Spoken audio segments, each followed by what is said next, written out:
Andijon viloyati travmatologiya ortopediya shifoxonasining reanimatsiya bo'limi xodimlari Zahiriddin Muhammad Bobur bobomiz haqida qanchalik ma'lumotga ega? Keling hozir bilib olamiz. Zahiriddin Muhammad Bobur nafaqat davlat san'at arbobi, balki u tibbiyotga ham juda qiziqqan inson bo'lgan. Masalan, Boburnoma asarida o'zini askarlarini holat haqida yozar ekan, tibbiyot atamasi bo'yicha mag'zi chaqmoq atamasini qo'llaydi. Bu hozirgi holatga, demak, bosh miyani lat yeyishi tavsif bilan to'g'ri keladi.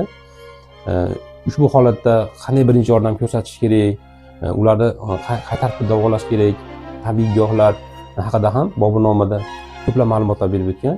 Demak, bundan chiqadiki, Zahiriddin Muhammad Bobur bobomiz travmatologiya sohasiga ham juda qiziqqan hamda o'zini Boburnoma asrida biz uchun juda ham qimmatli ma'lumotlarni berib o'tgan.